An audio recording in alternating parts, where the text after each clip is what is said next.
Hello everyone, the dignity class में आपका फिर से स्वागत है। फिजिक्स के यांत्रिकी की टॉपिक लास्ट में चल रहे हैं हम, और आज का हमारा जो टॉपिक होगा वो है कार। कार से जनरली छोटे एग्जाम होते हैं, यहाँ से क्वेश्चन पूछा जाता है। छोटे एग्जाम में जहाँ से डेरिवेशन रेलवे हुआ, यहाँ से क्वेश्चन पूछ लेता है। पुलिस भी है, एलडीसी भी है, इस तरह के क्वेश्चन पूछे जाते हैं। खासकर इससे ज़्यादा जो टॉपिक इम्पोर्टेंट होगा वो होगा ऊर्जा। ऊर्जा को हम 2-3 दिन में 2-3 क्लास में पढ़ेंगे। लेकिन कार की कुछ कॉन्सेप्ट हैं, कार में आपसे क्या क्या पूछा जा सकता है, तो इस तरीके के क्वेश्चन आपसे डायरेक्टली पूछ ले जाएंगे कि कार्य होता क्या है, कोई नहीं पूछता। लेकिन हमें समझना है कॉन्सेप्ट क्या है कि किस तरीके के क्वेश्चन आजकल आपसे पूछे जा रहे हैं। पहले हम कार्य के बारे में पढ़ेंगे, उसके बाद में हम क्वेश्चनों के बारे में पढ़ेंगे कि क्वेश्चन कैसे आते हैं। जब तक हमें समझ में नहीं आएगा कार्य क्या है, कार्य के ऋणात्मक मान, धनात्मक मान, क्वेश्चन कैसे आ रहे हैं, इन सभी पे हम चर्चा जरूर करेंगे। पहले तो बात आती है कि कार्य की परिभाषा क्या होती है।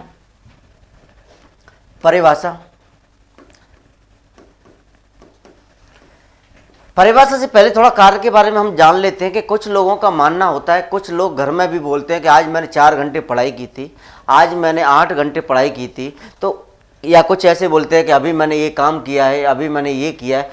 तो भौतिक विज्ञान क्या करती है, उस कार्य को बिल्कुल नहीं मानती कि जो तुमने 4 घंटा पढ़ा है, चाहे आपने 8 घंटा पढ़ा हो, चाहे आप कहीं से गए हो, उसको बिल्कुल भी कार्य वो नहीं मानती। तो फिर कार्य क्या होता है, हम फालतू में ही कार्य कि हम 14 घंटे पढ़े थे, आज मम्मी मैंने इतना काम किया है, तो फिर क्या बात है। तो फिजिक्स क्या करती है, इस तरीके के उदाहरणों को कार्य नहीं मानती।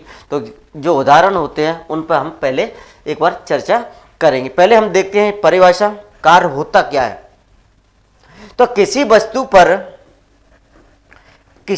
पर उदाहरण से समझ में आ जाएगा, किसी वस्तु पर बल लगाने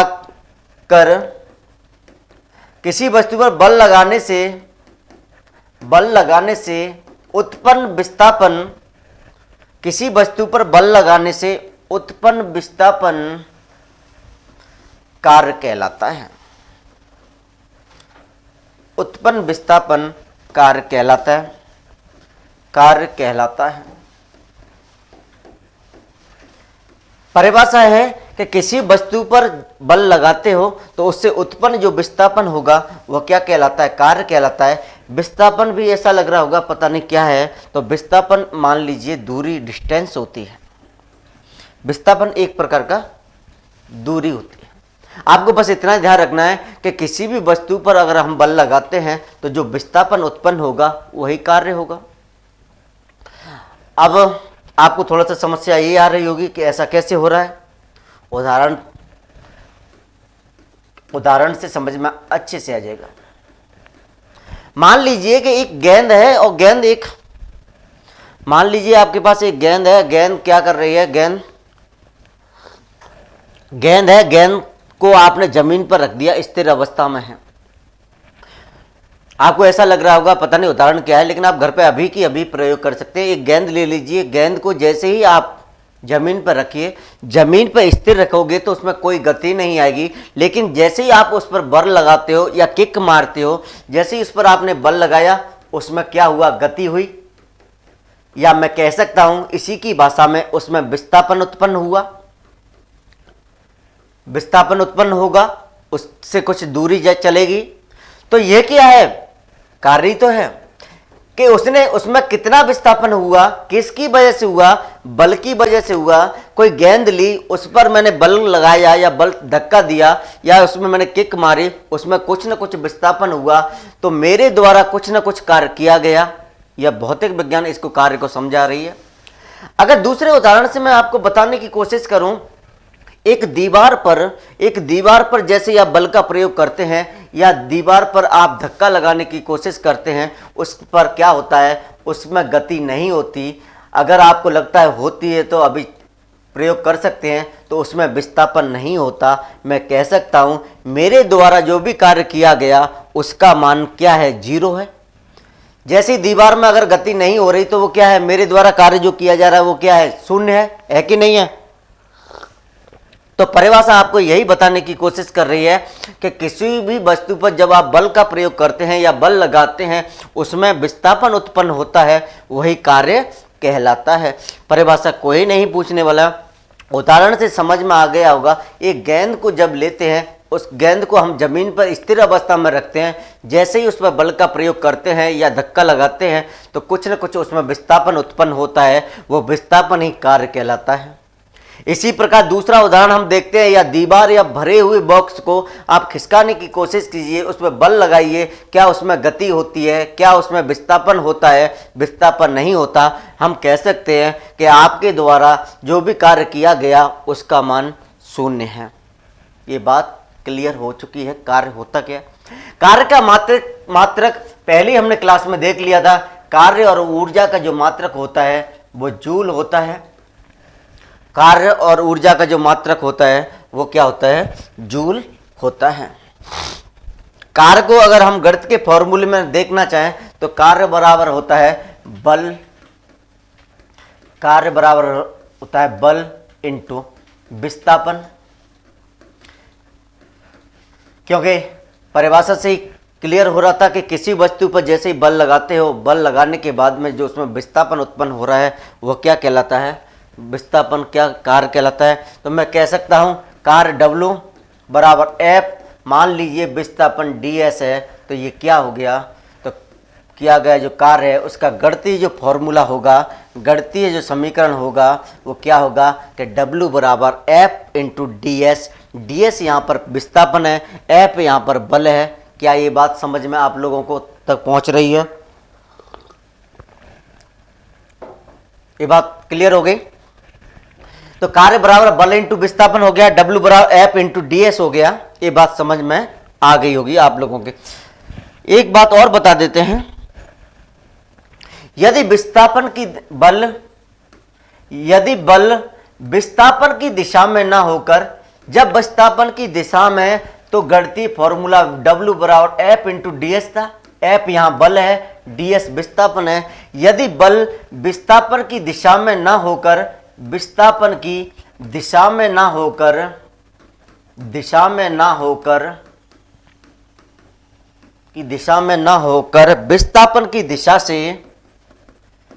विस्थापन की दिशा से यहां से क्वेश्चन पूछे जाते हैं। विस्थापन की दिशा से, और ये भी बात करेंगे क्वेश्चन क्या पूछे जाते हैं। विस्थापन की दिशा से थीटा कोण बनाता है, थीटा डिग्री का कोण बनाता है, कोण बनाता है।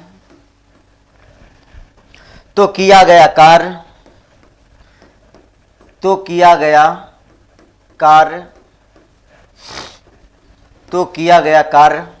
क्या होगा? तो W बराबर F cos theta into ds।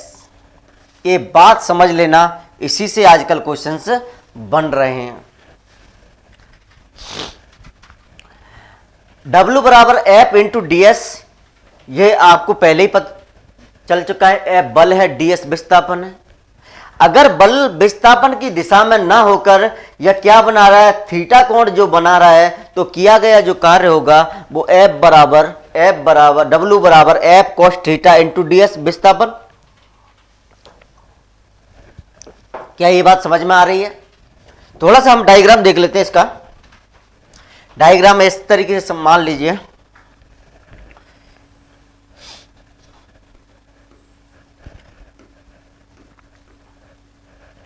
ये इसके विस्थापन है, ये यहां से यहां तक ds, ठीक है।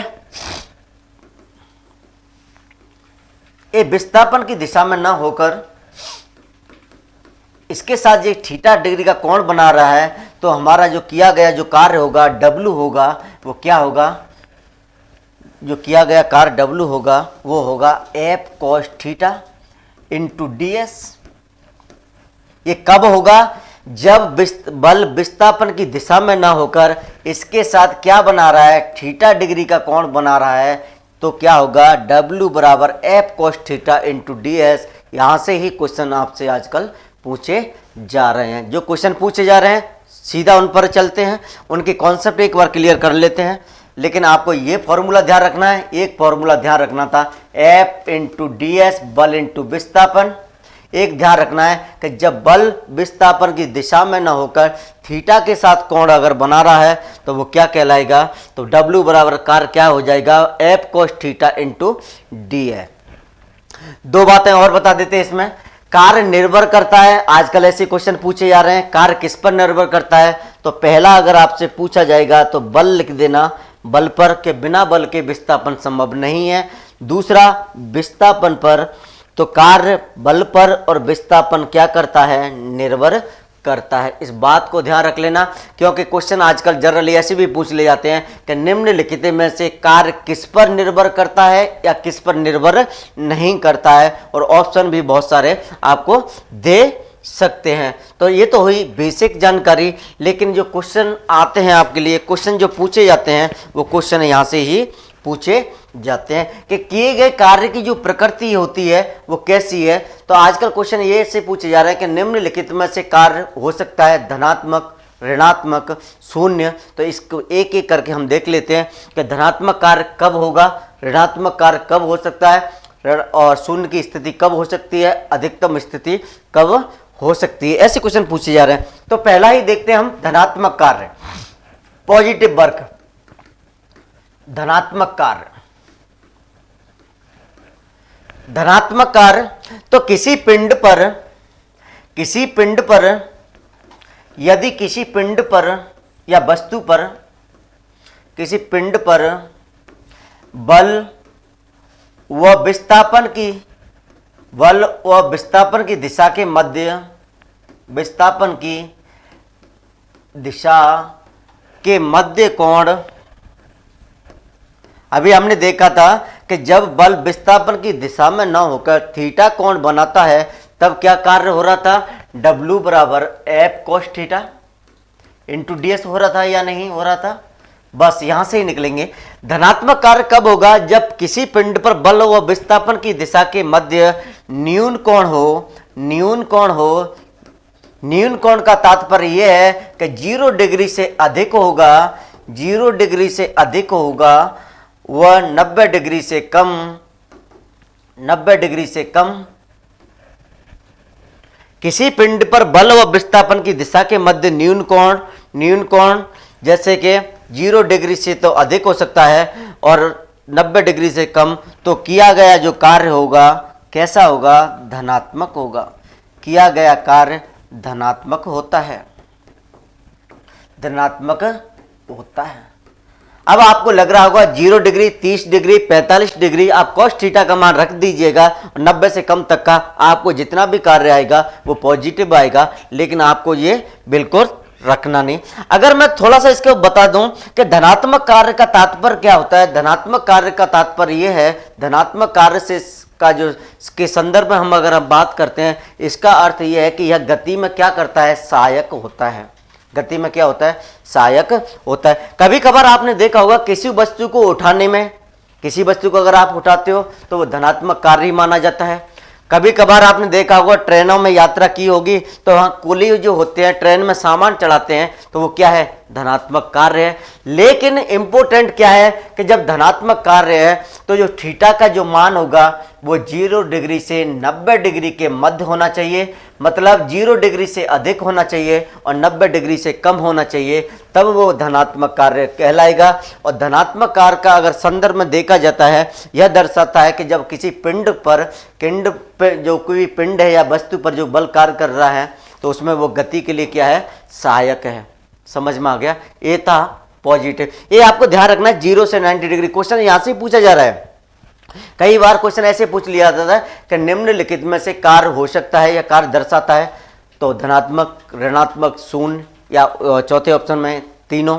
तो इस तरीके धनात्मक कार्य समझ में आ गया होगा कि जब बल और बल की दिशा के मध्य थीटा का मान 0 से 90 डिग्री के मध्य होता है तो वो धनात्मक कार्य कहलाता है। तो ये उदाहरण भी हमने देख लिए थे। इसी प्रकार हम दूसरे की तरफ चलते हैं, तो इसमें लेते हैं अधिकतम कार्य। कार्य का अधिकतम मान कब हो सकता है, कभी कभार इस तरीके के क्वेश्चन पूछे जाते हैं। कार्य का अधिकतम मान कब हो सकता है, अधिकतम मान कब हो सकता है, कार्य का अधिकतम मान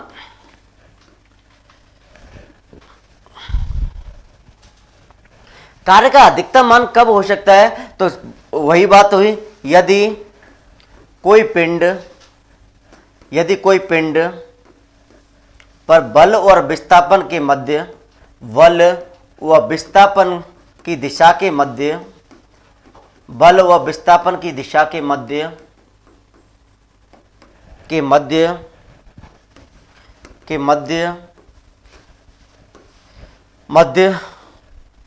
कोण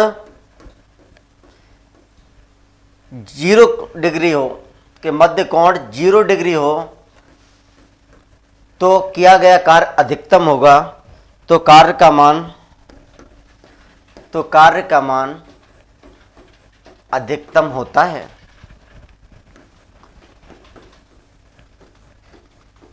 अधिकतम होता है। कार्य का मान अधिकतम कब हो सकता है? आपसे ये पूछा जा सकता है कि कार्य का मान अधिकतम कब हो सकता है? जब बल और विस्थापन की दिशा के मध्य कितने का कोण होगा?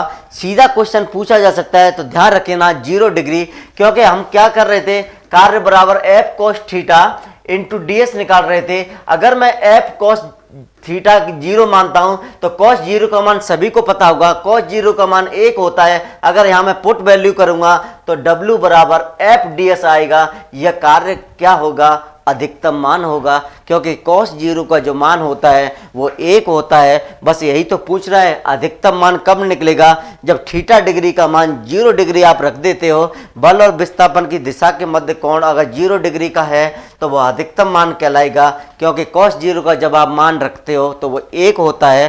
तो ये क्या है? कार्य का अधिकतम मान होगा। इस तरीके से 2 कॉन्सेप्ट क्लियर हुए। तीसरी हम बात करते हैं ऋणात्मक मान कब होगा। ऋणात्मक मान कब होगा? ऋणात्मक मान की अगर हम बात करते हैं तो वही बल और विस्थापन की दिशा के मध्य, बल व विस्थापन की दिशा के मध्य, बल व विस्थापन की दिशा के मध्य, बल व विस्थापन की दिशा के मध्य जो थीटा डिग्री का कोण बनता है वो मान कितना होना चाहिए? 180 डिग्री होना चाहिए। 90 से 180 डिग्री होना चाहिए। 90 से 180 डिग्री होना चाहिए। 90 से 180 डिग्री होना चाहिए। मतलब 90 से तो अधिक होगा, 180 से क्या होगा? 90 से अधिक होगा और 180 डिग्री से कम होगा। तो किया गया कार्य हमेशा ऋणात्मक होगा। W बराबर cos थीटा इंटू ds। अगर 90 से ऊपर अगर इसका मान रखते हो और 180 से कम रखते हो तो ऋणात्मक कार्य होता है। कार्य कैसा होता है? ऋणात्मक होता है। ये बात समझ में आ रही होगी। cos थीटा का मान अगर 90 रखते हो, 90 से ऊपर रखते हो, 180 से कम रखोगे तो हमेशा इसका जो मान होगा वो ऋणात्मक होगा, और रख के देख भी सकते हैं आप। तो यही चीज आपको क्वेश्चन पूछे जा रहे हैं। कार्य कैसा हो सकता है? धनात्मक हमने देख लिया था। थीटा का जो मान था वो 90 डिग्री, मतलब 0 से 90 डिग्री के मध्य था। 0 से अधिक था, 90 से कम था, तो कितना था? न्यून कोण था धनात्मक में। अधिकतम मान कब हो सकता है? जब थीटा का मान 0 डिग्री हो। ऋणात्मक कब हो सकता है? जब 90 डिग्री से अधिक हो और 180 डिग्री से कम हो, तो यह ऋणात्मक मान आएगा। जैसे कि आपने देखा हो कि किसी भी गेंद को आप ऊपर की ओर उछालते हैं, ऊपर की ओर जो उछालते हैं तो वह गेंद पृथ्वी के गुरुत्वाकर्षण के कारण नीचे की ओर खिंची चली जाती है। तो यह मैं कह सकता हूँ किया गया जो कार्य है, गुरुत्वाकर्षण के संदर्भ में मैं बोलूँ तो जो भी कार्य किया जा रहा है, गेंद नीचे की ओर आ रही है, वह किया गया कार्य ऋणात्मक होगा। क्या ये बात समझ में आ रही है आप लोगों के? चौथी अगर हम बात करते हैं वो है कार्य का न्यूनतम मान। कार्य का न्यूनतम मान कब हो सकता है?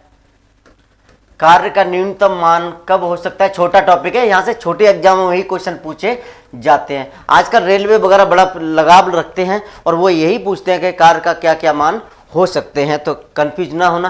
कार्य का मान और न्यूनतम मान क्या हो सकता है? तो यही बात है कि बल और विस्थापन की दिशा के मध्य, बल व विस्थापन की दिशा के मध्य, बल व विस्थापन की दिशा के मध्य थीटा डिग्री का जो कोण है थीटा डिग्री का जो कोण होगा वो कितना होना चाहिए, 180 डिग्री होना चाहिए, 180 डिग्री होगा। अगर 180 डिग्री है तो आप कॉस थीटा में इसको मान कॉस कार्य के फॉर्मूले में रख सकते हैं इसको, एफ कॉस थीटा, थीटा की जगह 180 रख लो इसको, इंटू डी एस। 180 का मान -1 होता है तो एफ बराबर -ds। तो ये कैसा मान है, इसका जो मान होगा वो न्यूनतम मान होता है, क्योंकि 180 डिग्री का मान -1 होता है। तो आपको ये बात ध्यान रखनी थी कि न्यूनतम मान कब होगा, जब थीटा का मान कितना हो, 180 डिग्री हो। लेकिन अधिकतम की बात करता है तो थीटा का मान 0 डिग्री होना चाहिए। कितना होना चाहिए, 0 डिग्री होना चाहिए। तो इनको आप आराम से देख सकते हैं और बार बार क्लास आपको देख सकते हैं, आपके लिए अलग से फैसिलिटी है। तो इस तरीके के क्वेश्चन आजकल आपसे। एक लास्ट आखिरी जो कंडीशन है कि शून्य कब हो सकता है कार्य, शून्य की स्थिति पर भी हम चर्चा कर लेते हैं। शून्य की स्थिति कब हो सकती है भाई, नंबर 1 बल का मान शून्य हो, बल का मान शून्य है तो शून्य हो सकता है। दूसरा विस्थापन का मान शून्य हो,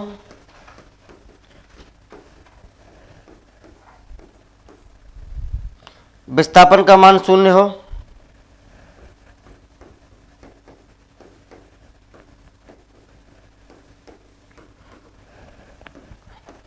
और तीसरी स्थिति कब हो सकती है कि जब बल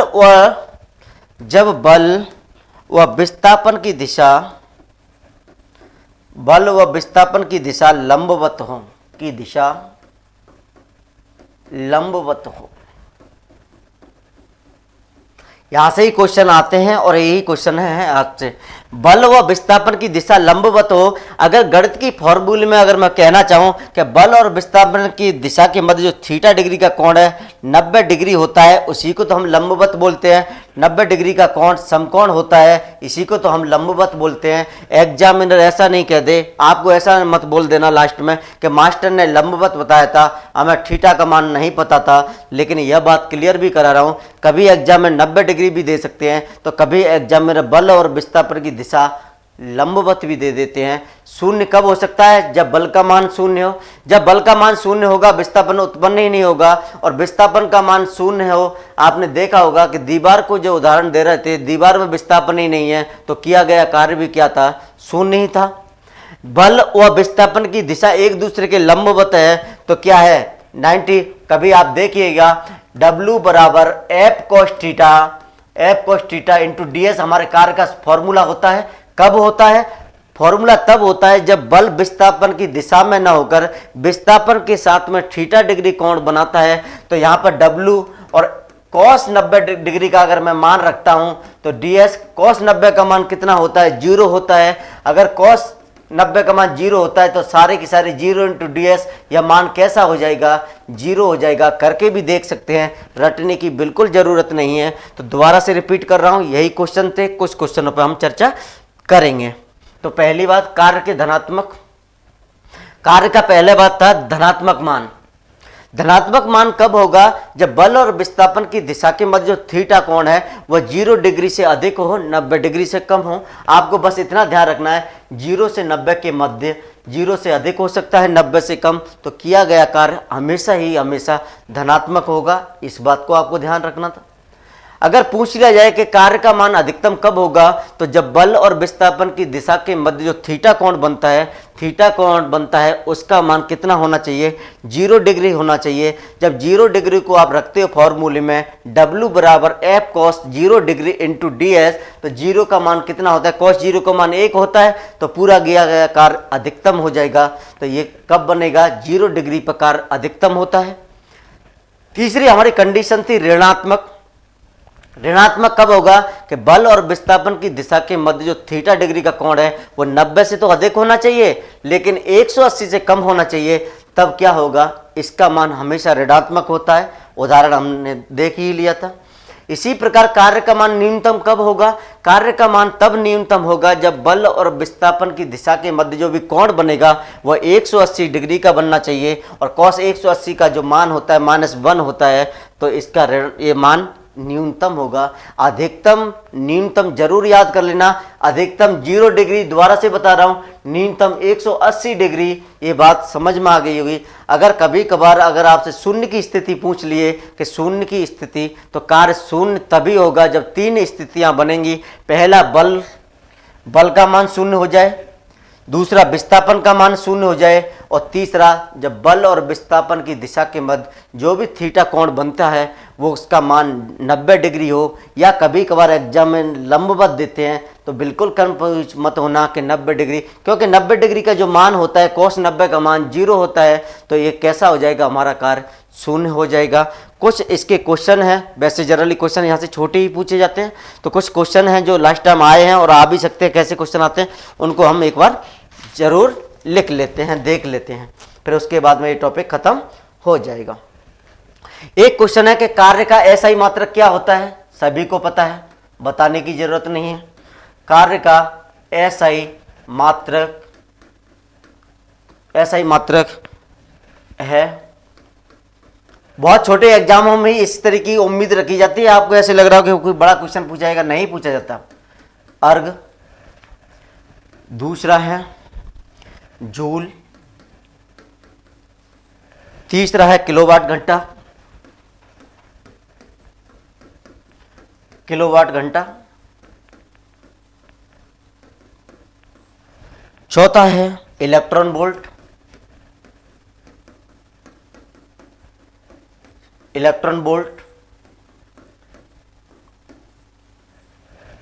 चौथा है इलेक्ट्रॉन वोल्ट। तो इसका सही आंसर क्या है, जूल, क्योंकि कार्य और ऊर्जा का मात्रक जूल होता है, बताने की जरूरत नहीं है, पहली क्लास से आप देखते आ रहे हो। दूसरा है किसी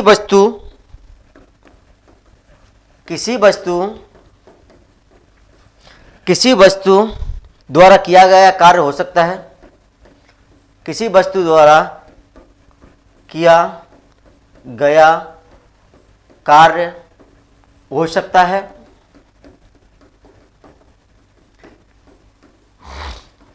नंबर 1 धनात्मक,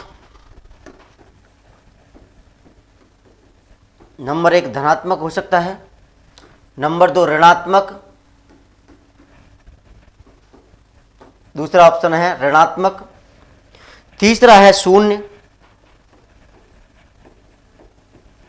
और चौथा ऑप्शन है चारों, मतलब 1, 2 तथा तीनों। इसका सही आंसर क्या होगा, तीनों, चौथा ऑप्शन होगा। कैसे होगा, ये भी हमने अभी देख लिया था कि कार्य का मान धनात्मक कब होगा, जब बल और विस्थापन की दिशा के मध्य जो थीटा है, डिग्री है, थीटा डिग्री कितना होना चाहिए, 0 से अधिक होना चाहिए, 90 से कम होना चाहिए, तो कार्य का मान हमेशा धनात्मक होता है।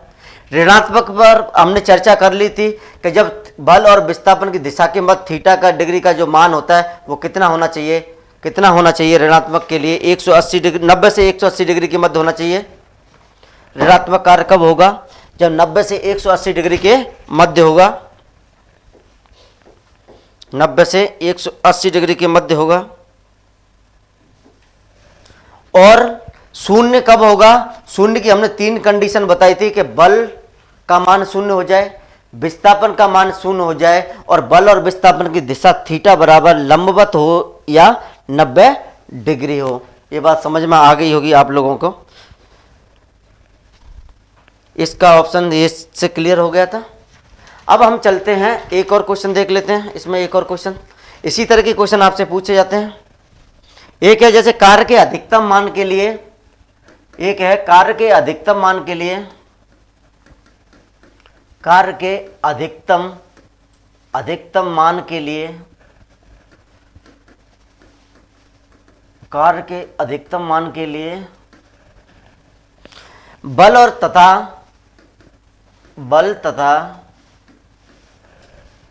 विस्थापन की दिशाओं के मध्य, बल तथा विस्थापन की दिशाओं के मध्य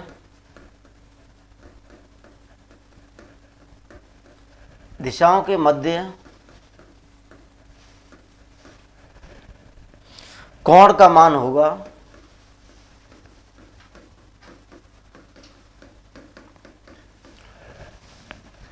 A 90 डिग्री, दूसरा है 180 डिग्री, तीसरा है 0 डिग्री और चौथा है 45 डिग्री। तो इसका जो मान होगा वो कितना होगा? आपसे पूछ क्या रहा है? अधिकतम मान पूछ रहा है। अधिकतम मान कितना होगा? इसका सही ऑप्शन 0 डिग्री होगा, क्योंकि जैसे ही किया गया जो कार्य होगा F cos theta into D S होता है। कॉस 0 का मान अगर मैं यहाँ रखता हूँ, ऑप्शन से भी आप कर सकते हो, कॉस का मान 0 रखूंगा तो कॉस 0 का मान 1 होता है इंटू डी एस, तो मैं कह सकता हूँ W बराबर एफ डी एस हो जाएगा। तो 0 पर अधिकतम आता है, 90 डिग्री पर कार्य हमेशा शून्य हो जाता है। अगर 180 डिग्री की बात हम करते हैं, 180 डिग्री की अगर हम बात करते हैं तो किया गया जो कार्य होता है उसका मान न्यूनतम होता है, क्योंकि इसका -1 होता है। और 45 डिग्री की अगर हम बात करते हैं तो आपने देखा होगा कि 0 से तो अधिक, 90 से कम, तो किया गया कार्य हमेशा धनात्मक होता है। किया गया जो कार्य होता है वो कैसा होता है? धनात्मक होता है। इसके सारे कॉन्सेप्ट आजकल हमने बता दिए हैं। खासकर रेलवे और एलडीसी के एग्जाम की दृष्टि से आपसे यही पूछा जाएगा कि धनात्मक कार्य के लिए बल और विस्थापन की दिशा के मध्य कोण कितना होना चाहिए? तो 0 से 90 के मध्य होना चाहिए। इसी प्रकार अगर आपसे पूछ लिया जाए कि अधिकतम मान कब हो सकता है, तो बल और विस्थापन की दिशा के मध्य 0 डिग्री होना चाहिए।